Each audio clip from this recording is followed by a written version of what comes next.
ये वृंदावन बिहारी लाल की जय। भगवान ने कहा, समदर्शी साधु भक्ति के द्वारा मुझे अपने वश में कर लेते हैं। दुर्वासा जी ने वैकुंठ में जाकर भगवान के यहाँ दुहाई दी और कहा, आप ब्राह्मण देव हैं और मैं ब्राह्मण हूँ।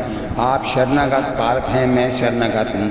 ये सुनकर भी भगवान बोले ये कि भक्त वात्सल्य गुण ने इस देश काल में उन तीनों गुणों का तिरस्कार कर दिया है। इस समय वह गुण कौन हो गए हैं? वर्णन आया है कि जिस समय दुर्वासा जी वैकुंठ में पहुँचे उस समय श्री भगवान विष्णु भगवती लक्ष्मी जी से अम्बरीश जी की भक्ति की ही चर्चा कर रहे थे। महाराज की भक्ति से तो प्रभु पूर्व से ही प्रभावित थे, भला इस स्थिति में दुर्वासा जी की सुनवाई ही कैसे होती। और भगवान ने अपने कान ही बंद कर लिए। लात हनी भृगु हृदय में हर कीनो सन्मान, अम्बरीश अपराध पे भगवत मूंदे कान। जब भृगु ने भगवान के हृदय में लात मारी तो भगवान ने उसके चरणों को पकड़कर दबाना शुरू कर दिया। भृगु जी ने पूछा, महाराज आप क्या कर रहे हैं? बोले, मेरा हृदय कठोर है और आपकी जो चरण है वो नर्म कोमल है, इसलिए मैं दबा रहा हूँ कि कहीं चोट तो नहीं आ गई। और जहाँ पर अम्बरीश का अपराध किया दुर्वासा ऋषि ने तो भगवान ने अपने कान ही बंद कर लिए।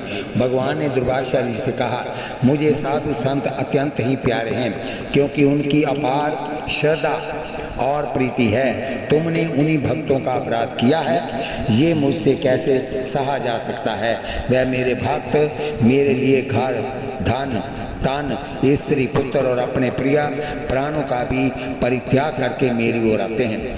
दिन रात मुझसे ही मेरी ही बातें करते हैं, दूसरों से उन्हें कोई प्रयोजन ही नहीं। मैं सत्य कहता हूँ, मेरे भी उन संतों के लालन पालन के सिवा और कोई काम नहीं है मेरे पास।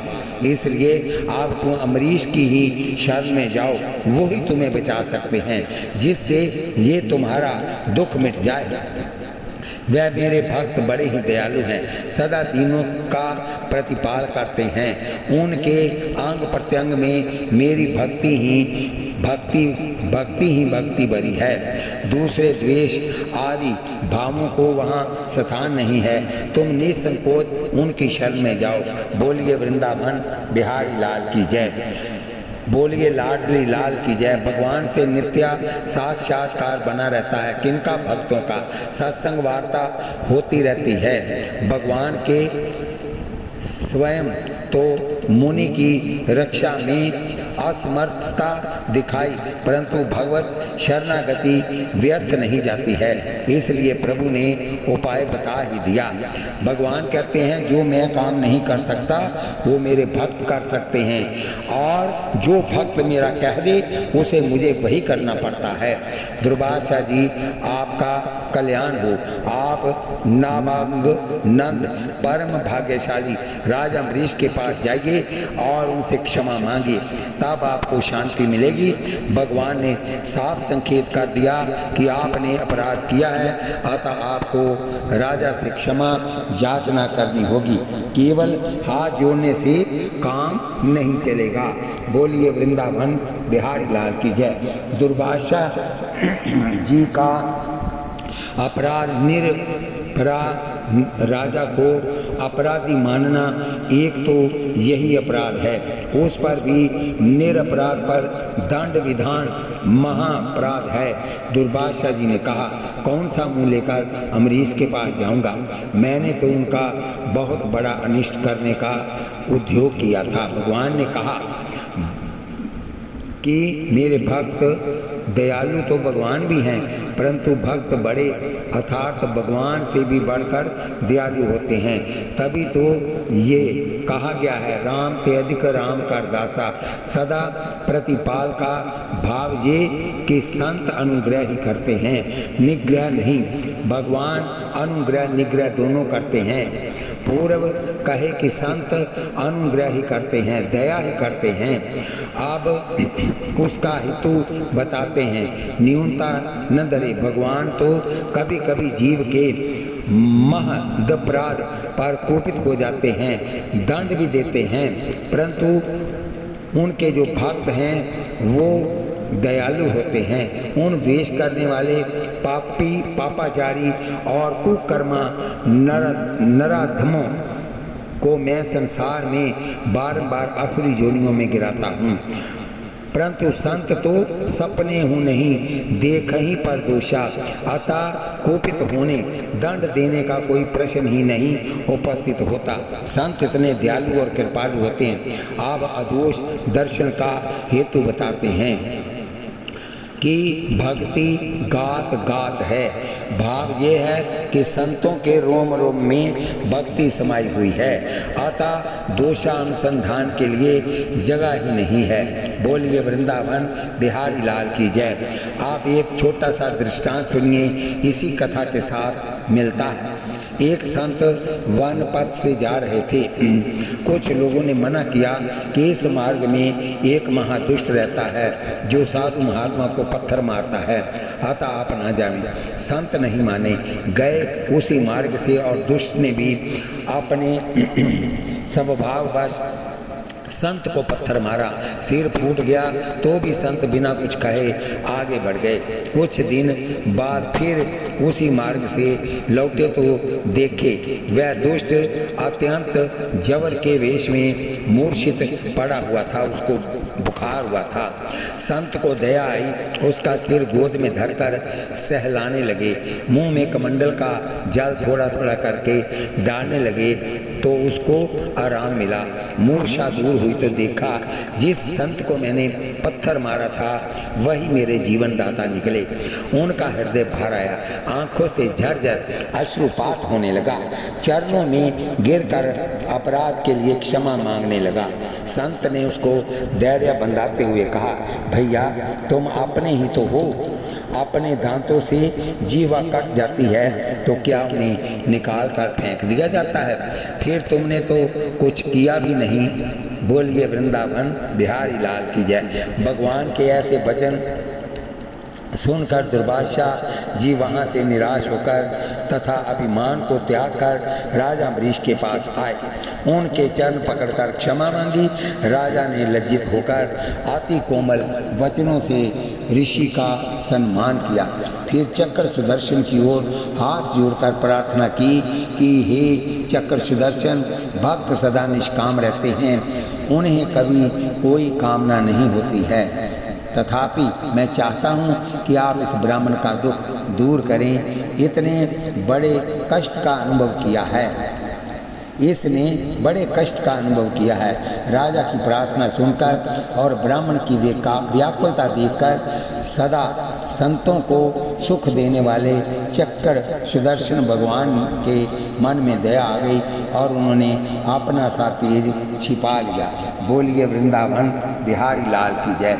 हम भक्तिन सो भूली बिगारी, जाने नहीं तो बल इनको ये हरि के अधिकारी, कमल पराग भंवर बल जाने वह वासना विहारी, निपट नाल के निकट मेंढुका भयो कीच को चारी, काम क्रोध मद अतिशय जड़मती, तप बल बड़ो विकारी, अंगीकार कियो हरि इनको ये कछु हम न विचारी। दुर्वासा अम्बरीश के आगे करी दीनता भारी, अगरदास अभिमान पोटरी, ऋषि सिरते तब डारी। हरि भक्तन सो गर्भ न करिबो, जे अपराध परम पद हूते, उत्तरी नरक में परिबो, गज सिंहासन अशव ऊंट चढ़ी, भव सागर नहीं तरिबो, ये मति भली नहीं, आपन बड़ नर कुकर अनु सरीबो, हरि सेवी जस गायक को लदु मानत, नेक न डरिबो, अपने दोष निपट आंधे पर दोष कुत्कर्ण जरिबो, वृथा आतुरी बांधी जन्मे, जन्मते भलो गर्भ में गरिबो, खान पान एंडान भले यूं बदन पसारना मरिबो, कृष्णदास हित धर विवेक, चित साधुन संग हो भरिबो। इतने बड़े राज इतने बड़े ऋषि सर चरणों में पड़े दीन वचन कह रहे हैं। इससे सब ही मानप्रद आपू अमानी महाराज अम्बरीश को लज्जा का अनुभव हुआ। ये संत स्वभाव है, ये कठोर वचन तो कभी बोलते ही नहीं। साम दाम नियम नीति नहीं डोलही, पुरुष वचन कबहू नहीं बोलही। सदा सर्वदा प्राणी मात्र हैं, में आदर बुद्धि रखते हैं। सब सन प्रीति सब ही आदर ही, हारी गुरु संत भाव मन बरही। राजा ने प्रथम सुदर्शन चक्र जी को हाथ जोड़ा, जिसका अभिप्राय था कि आप अपने तेज को समेट कर ब्राह्मण के ऊपर कृपा करें, परंतु इसका कोई प्रभाव नहीं पड़ा। तब राजा ने श्री चक्र जी की बड़ी विनती की, परंतु तब भी तेज शांत नहीं हुआ, क्योंकि बड़ों को प्रथम तो शीघ्र क्रोध आता नहीं है, और जब हो जाता है तो शीघ्र शांत नहीं होता है। बोलिए वृंदावन बिहारी लाल की जय। तब संत में श्री अम्बरीश जी ने कहा, तब अंत में श्री अम्बरीश जी ने कहा, तात्पर्य ये कि आज तक मैंने आपकी निष्काम आराधना की है, मैंने कभी भी आपसे किसी कामना पूर्ति नहीं चाही है। अतः यदि मैं सचमुच मन वचन कर्म से निष्काम भक्त हूँ, तो हे सुदर्शन चक्र, आज हमारी ये अभिलाषा चाहना कामना पूर्ण की जाए कि ब्राह्मण का शीघ्र ही दुख दूर हो। भगवान समस्त गुणों के एकमात्र आश्रय हैं। यदि मैंने समस्त प्राणियों के आत्मा के रूप में उन्हें देखा हो और वह मुझ पर प्रसन्न हो, तो दुर्भाषा की सारी जलन मिट जाए। जैसे श्री भरतलाल जी ने हनुमान जी की मूर्छा को दूर करने के लिए प्रेम का प्रयोग किया था।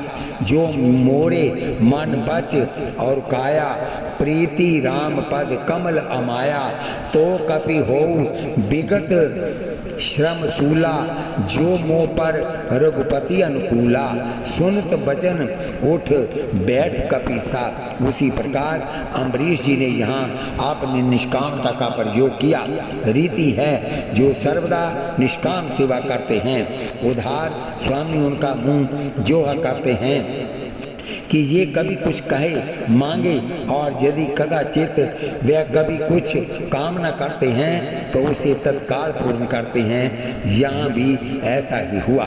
श्री सुदर्शन चक्र जी ने देखा कि ऋषि तो तेज से व्याकुल हैं ही, इनकी व्याकुलता से महाराज अम्बरीश भी व्याकुल हो रहे हैं, और मेरा उद्देश्य है सदा संतों को सुख देना, तथा इनको सुख देने के लिए ही प्रभु ने मुझको यहाँ नियुक्त कर रखा है।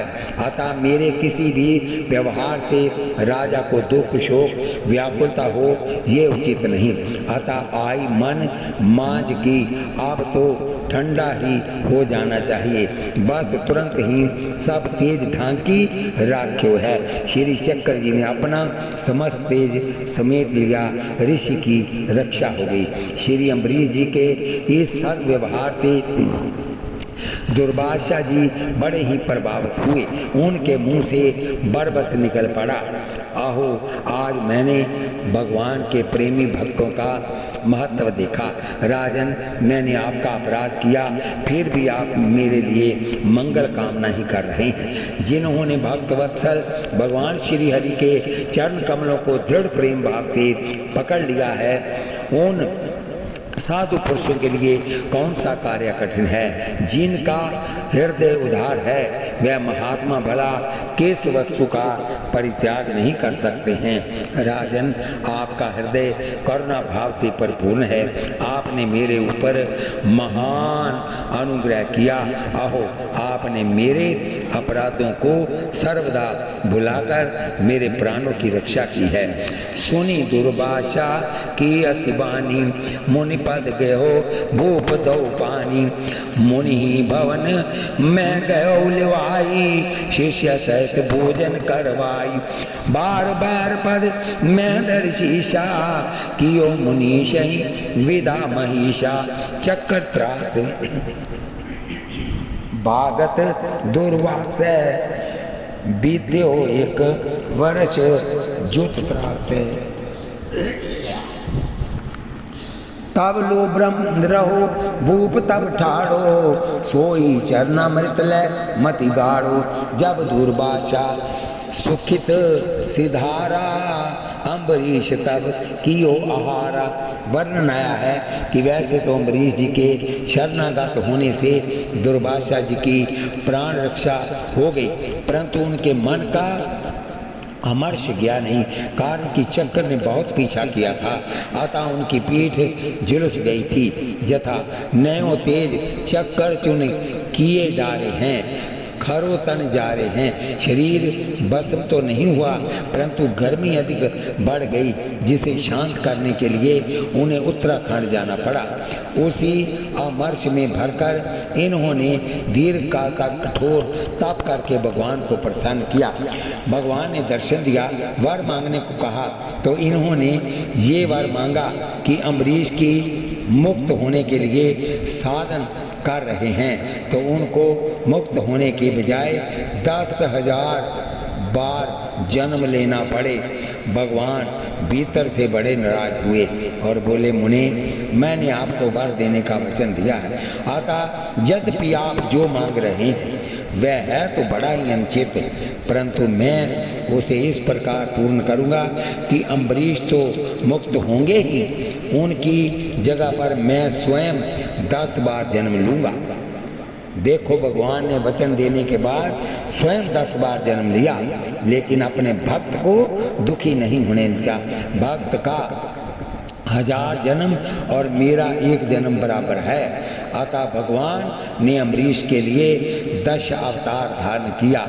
जाको नाम लियो छूटत भव जन्म मरण दुख भार, अम्बरीश हित लागी कृपा निधि सोई जन्म्यो 10 बार। इसलिए प्रियदास जी कहते हैं कि देखिए, बोलिए वृंदावन बिहारी लाल की जय। राजा अम्बरीश के भक्ति भाव की प्रशंसा सुनकर एक राजा की लड़की के मन में ये भाव आया कि इसी राजा के साथ विवाह करना चाहिए। ये निश्चय करके उसने बिना किसी संकोच के अपने पिता से कहा कि आप मेरी प्रार्थना मानकर राजा अम्बरीश को शीघ्र ही एक पत्र लिख दीजिए, मैं उनके साथ अपना विवाह करना चाहती हूँ। पिता ने पत्र लिखकर एक ब्राह्मण को दिया। वह पत्र लेकर राजा अम्बरीश की पुरी में गया और राजा को पत्र दे दिया। उसे पढ़कर राजा ने कहा कि मैंने राजकन्या की नवीन लालसा को समझ लिया, पर मैं उसे अपनी स्त्री कैसे बनाऊं, क्योंकि मेरे राजमहल में मेरी 100 रानियां बैठी हैं और उनसे बोलना भी मुझे अच्छा नहीं लगता है। मैं तो दिन रात भगवान की सेवा में ही लगा रहता हूँ। हे विप्रदेव, मेरी ये बात आप उस राजकन्या से जाकर कह दीजिए। मिथिला प्रांत के एक राजा राम मोहन की पुत्री, जिसका नाम सुबुद्धनी था, पूर्व कहा जा चुका है कि इनकी भक्ति की सर्वत्र चर्चा चलती थी। राजा के जहाँ भी भई राजकुमारी ने सुन लिया और अन्य संबंध सूत्रों से ही जानकारी भई। पूना दुर्भाषा जी के प्रसंग से उनकी अति प्रसिद्धि हो गई। श्री दुर्भाषा जी ने एक तरह से त्रैलोक्या में महाराज अम्बरीश की भक्ति का पताका फहरा दिया। श्री नारद जी तो ऐसे प्रसंगों के प्रचारक हैं ही, तथा साथ ही कौतुकी भी हैं, अतः स्वयं ही जाकर राजकुमारी को अधिकारी जानकर तथा भावी संबंध विचार कर सुना आए। आगे के कथा प्रसंग में भी इनकी उपस्थिति पाई जाती है। राजकुमारी भी बड़ी भगवती थी, अतः उसने ऐसे अर्थात परम भागवत वर को वर्ण करने का निश्चय किया। सच्चा पति वही है जो स्वयं सर्वदा निर्भय हो और दूसरे भयभीत लोगों की सब प्रकार से रक्षा कर सके। भगवत भक्त स्वयं निर्भय होते हैं। आप परमात्मा के द्वारा रक्षित भक्तगण निर्भय विचरते हैं, भय को दूर करने वाले होते हैं। कौन? साधु।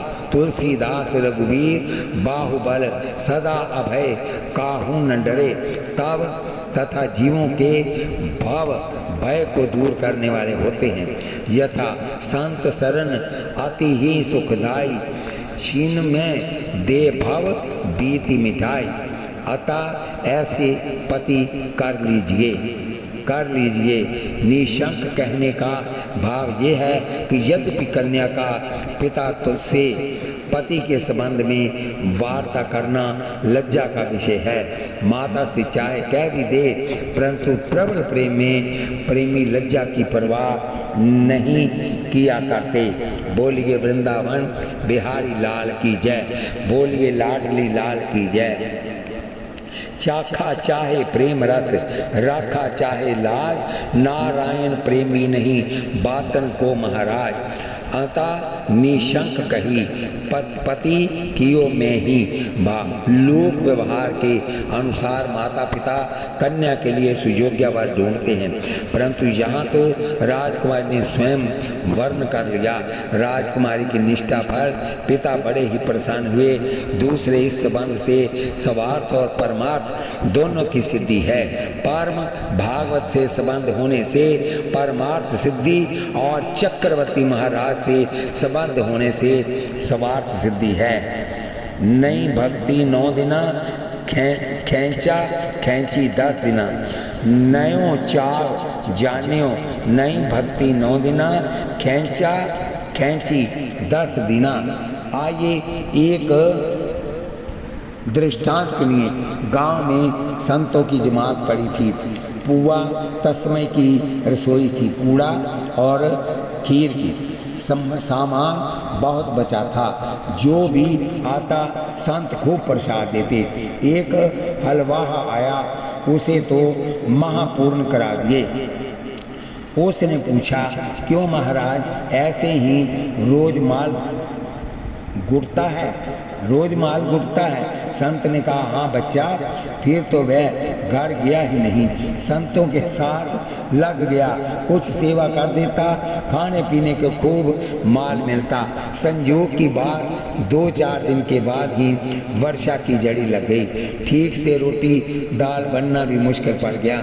महात्मा को अभ्यास होता है 2-1 दिन ना भी कुछ मिले तो कोई बात नहीं, परंतु जो खाने के लिए ही साधु बना है उसे तो ऐसे समय में मुश्किल पड़ जाता है।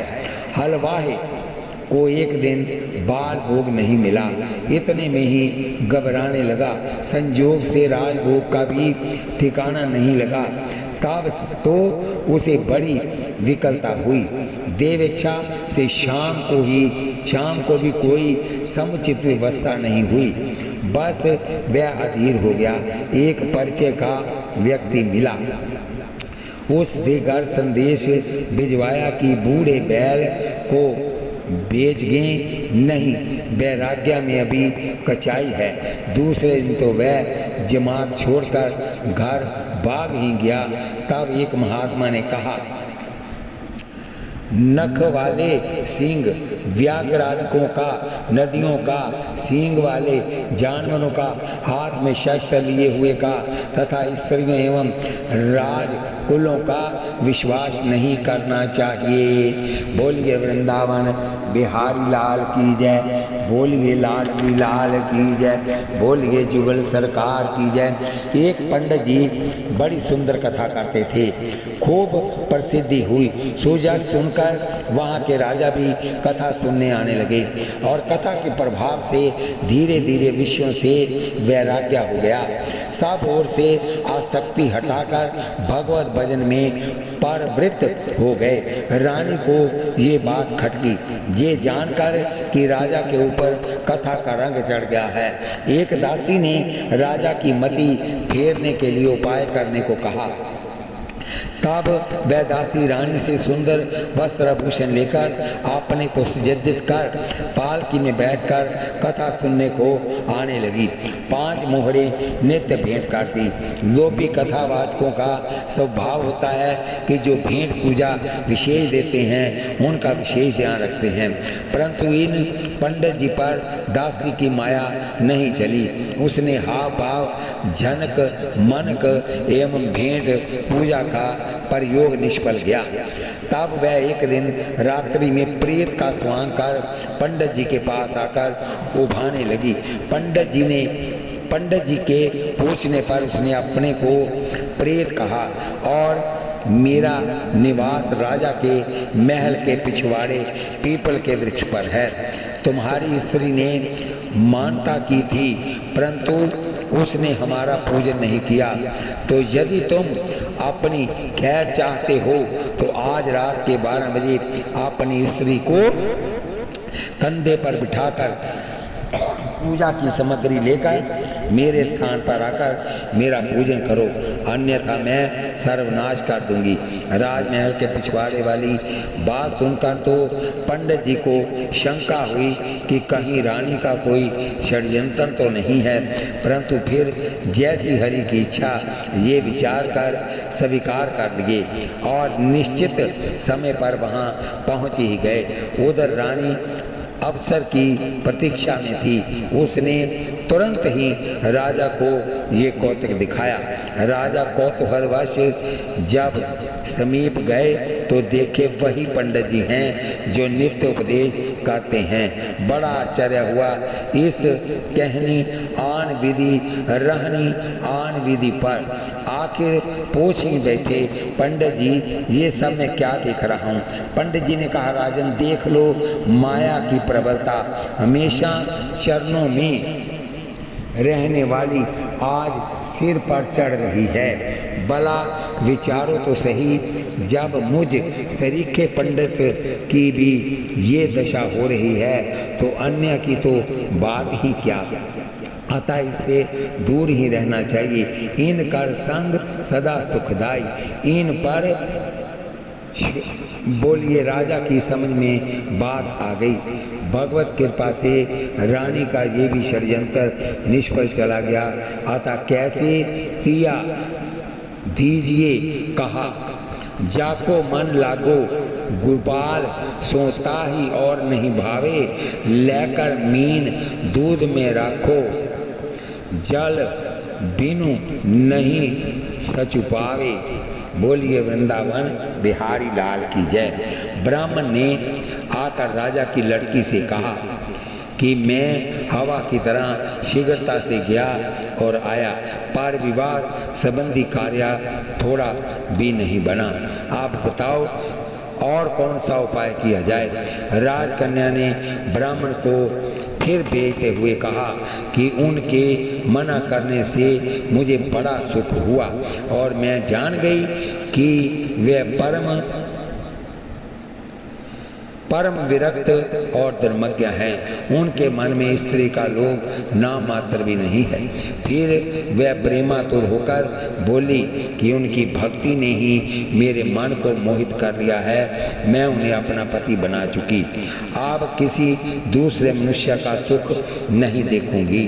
ब्राह्मण देव आप फिर जाइए और मेरी ये बात राजा से निडर होकर कहिए कि यदि आप उसे चरणों की दासी न बनाइएगा तो उसके प्राण त्याग के पाप को लीजिएगा। बोलिए वृंदावन बिहारी लाल की जय। उस राजकन्या ने कहा, मैं अपने प्राण दे दूंगी। ब्राह्मण ने जाकर राजा अम्बरीश में से राजकन्या की सब बात कह दी। उसके प्राण परिणय और पतिव्रत को सुनकर राजा अम्बरीश पुलकित हो गए और विवाह न करने के अपने निश्चय से दिग रहे। संबंध स्वीकार करके राजा ने अपनी तलवार दे दी और कहा कि इसी से फावर डाल लीजिए। इस प्रकार विवाह हो जाने पर राजकन्या के मन में आनंद नहीं समा रहा था। वह पति के नगर में आई। राजा और नई रानी दोनों परस्पर एक दूसरे की भक्तिमयी छवि देखकर आनंद मग्न हो गए। राजा ने रनिवास की दासियों को आज्ञा दी कि नए सुंदर भवन को झाड़ बुहार कर उसमें नई रानी को निवास हो और भोग विलास के विविध वैभव दो, जिससे सब प्रकार के सुख प्राप्त करे। इस नई रानी के साथ पूर्व जन्म की कोई मेरी भक्ति वासना थी, इसी से ये विवाह बंद हुआ है। ऐसा मानकर राजा अम्बरीश मन में प्रसन्न हुए। अम्बरीश को कहते हूँ पूर्व जन्म इतिहास रहो विपर वर एक को वैद शास्त्र अभ्यास। नृप की नई नारी जो आई रही एक द्विज सुता सुहाई। रूज वश भई सुता एक काले सोई वैद गवन्यों ते ही आले। भई कामवश पर सत नारी कछु काल में मरी कुमारी। फेरी वैद जमलोक सिधारा बहुरी भयो सो आई सोनारा। गणिका भई सो विप्र कुमारी भय सोनार वैश्या की यारी। वार वधु धन संचित कीनो शिव मंदिर सुंदर रच दीनो। सो सुनार वैष्णव कछु करयो शिव मंदिर कलसा रची लयो। चढ़ मंदिर में कलश लगाई उतरत गिरियो मरियो मही आई। गणिका जरी संग में ताके आज आए गण हरि हर ब्रह्मा के। निज निज लोक चाहे ले जाना झगड़ो मांची रहियो विधि नाना। तब विधि आई कहो अस न्याऊ स्वर्णकार हवे है नृपराऊ। गणिका हवे है ताकरी रानी पतिव्रत सुशील मति खानी। स्वर्णकार सोई होत भौं अम्बरीश महाराज। गणिका सोई रानी भई हरिपुर पे सुख साज। बोलिए वृंदावन बिहारी लाल की जय। बोलिए लाडली लाल की जय। कल फिर कथा होगी राजा अम्बरीश की। बोलिए वृंदावन बिहारी लाल की जय। इस कथा को हम यहीं पर विश्राम देते हैं। आप कथा सुनते वक्त हाथों में माला लीजिए, जीवा से नाम जपिए, कानों से कथा सुनिए, आँखों से दर्शन कीजिए और भगवान की छवि को अपने हृदय में बसाइए। कथा को सब्सक्राइब लाइक शेयर कीजिए। आप आशीर्वाद के रूप में यही मुझे दीजिए। आपका बहुत बहुत धन्यवाद। आप कमेंट बॉक्स में भी लिखिए कि आपको कथा कैसी लग रही है। आगे फिर कथा चलती रहेगी।